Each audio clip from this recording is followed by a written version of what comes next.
Good morning, Facebook world. I am up and out the door. You've all been warned this morning. And just for the people who are concerned, you need to know that I have a dashboard cam. So my hands are both on the wheels and my eyes, that's why I wear the sunglasses, because you can't see I'm not looking at you, I'm looking at the road. So all is good in the world and you're safe today. Wanted to share a little secret with you. Now, years ago when I was teaching an exit strategy class at Mitchellville Women's Prison, now this class was set up to just equip the ladies coming out of there with some basic interview skills, how to overcome some objections during the interviewing process. And then at the end, I shared a little bit of my story. And it's where I started speaking. And it's funny looking back, because even if I was bad, it's not like they could have left, right? There was armed guards outside the door. So I had a little bit of a captive audience. And I have to share with you that it really fed my soul. And part of the message coming out of Mitchellville is that a lot of those ladies have an uphill battle in order to stop the cycle of repeating a return to the prison system. And what I noticed is there's a lot of things that I had taught them or spoke to them about that is actually the reason why I've done so well in business. And I'm going to equate it to, Jim Rohns had said that we're the average of the 5 people we spend the most time with. And so what if we all lost our names, our identities, our jobs, and now what we're going to do is we're going to become a denomination of money. And so wouldn't you all agree that in the world we have $1 bills, $5 bills, $10 bills, 20s and hundreds, and we need all of them. There isn't one that's more important than the other. Now we might assign some value to a $100 bill that is giving it a little bit more value, but they're all equally important. We still need $1 bills. We still need 5s and 10s. So, you know, we're all born with $1 bill. That's what we're all worth. That's what your worth is. But your worth is actually, I'm going to go back. I'm all over the place here. Your worth is established by the 5 people you hang around the most.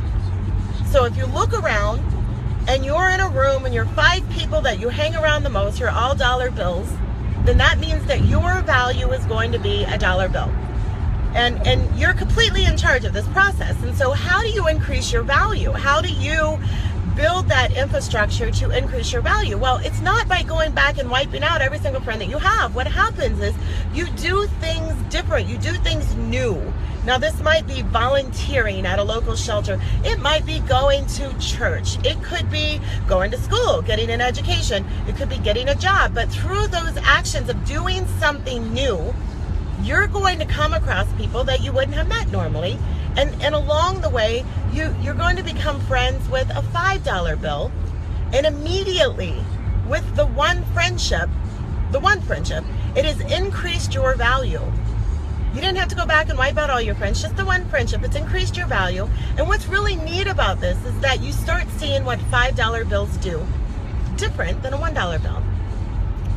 And the more that you see what a $5 bill does, the more you kind of turn into a $5 bill. And before you know it, you look around and your average now is $5 because you've surrounded yourself with $5 bills. Now, the things that happen as you increase value is that there are more standards, there's more guidelines, there's more accountability is a better word, because $1 bills might let anything happen. They're not going to really step up and say, hey, listen, we don't talk like that. They won't have a whole lot of standards for letting you around them. But as you work and do the hard work of increasing your value, you're going to start creating more standards and have more requirements for somebody to be in your presence or be in your average.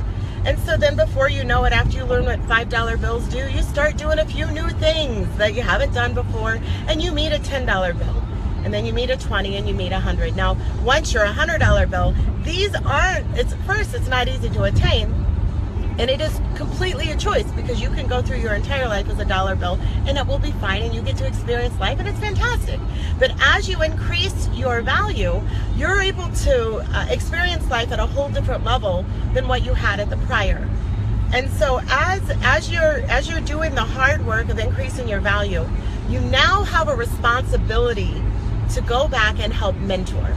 So even when you take that first step from a $1 bill and you've increased your value and now you're a $5 bill, you have a responsibility to go back and help guide other people on your story and help inspire them of what made this how did this happen to you, and relate to them. Now, you don't let them in your value, because what I will share is that as you increase your value, you have a responsibility also not to dilute it. So if you were a $100 bill and you've done all of this work to build all of the structure and infrastructures and standards from a $1 to a $5 to a $10 to a $20, and now you're a $100 bill, you cannot go back and allow a $1 bill in your average. And you might want to, but this is why you can't, is that it's very irresponsible, because look what you've done to their value overnight. You have increased their value overnight, substantially increased their value overnight, and they don't have the infrastructure to be able to support the responsibility. They haven't paid their dues, if you will, and so you've almost set them up for failure. And they're not going to understand it. And you know, I know that it looks like we see some people who look like they're a dollar bill one day, and then overnight they shoot right up to a $100 bill, and you step back and you wonder, how did they get here? How did they get to this level? How are they able? Well, those are also the people that you will see who, when life throws a challenge at them, they crumble right back down to the level they were at before they did the work. And it's because, just like a deck of cards, if you are not able to put a lot of weight on something, and as you increase your value, as you increase your circle, there's going to be more pressure from life put on you. You're going to become more of a target.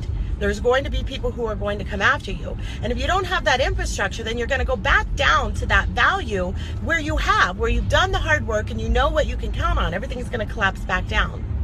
And so you have a responsibility as you increase your value, not just to make sure that the people who are in your denomination, if you will, that you're making sure that level, all that work that you're doing up to that point, is not getting thrown to the side. It's not getting devalued. That everybody is holding each other accountable. At a $100 bill, for instance, I mean, I know that I have friends that I'm expected that I'm volunteering, that I'm giving money back, that I'm leading a good clean life, and that I'm not doing things that $1 bills or $5 bills might do, because now I'm more aware of how socially this impacts, because we're all connected.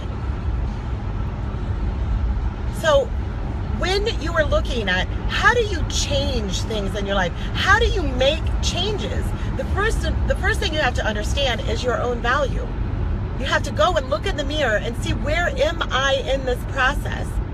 And what have I surrounded myself with? Who am I giving my time with? Because what I will say that I noticed in my own story of increase in my value was that when I was at the $1 or $5 bill level, when life got hard and I started to have to do the hard work to build myself, I would try to surround myself with other people who had chaos around them, so I didn't have to look at my own chaos. Because if I'm around other people who've got more chaos than me, my chaos doesn't look so bad. And so when you're able to go and look in the mirror and take inventory of where you're at, who you've allowed around you. Now, this doesn't mean that you go back and you just cut ties from everybody, because there's a building process that's going on right now.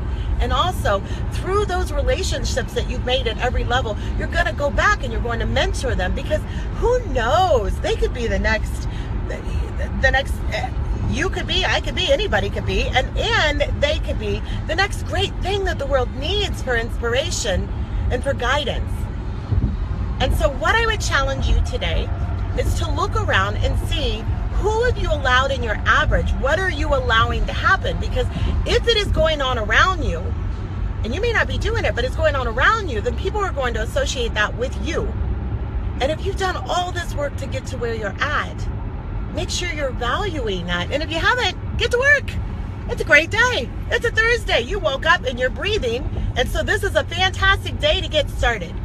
So I hope you guys are all having a wonderful day. I am getting ready to go into a networking meeting with some of my referral business partners, and got my head back in the game looking for business. So what I will ask you is keep your head in the game today. Look at your value. Make sure you value yourself so that the world can value you. And know that it's not too late. It's not too late to get started. And if you failed, because you will fail along the way, failure is what creates the cornerstone and the stability to handle the storms that come. Because you know, there's a prayer or saying out from Mother Teresa. It's one of my favorite, and it says, "Do it anyway." And you're going to build things, and people are going to tear it down. It doesn't mean that you don't build, because in this test, it's not between you and another person. God's testing you on how you're going to walk your walk. Their walk's completely different. You let them walk their walk. And no, I don't want to be on that side of the table when they go to the pearly gates. And so look at your walk. Make sure you surround yourself with quality people and become a blessing to somebody today, even if it's just with giving a smile. Hope you're having a great day. Thanks.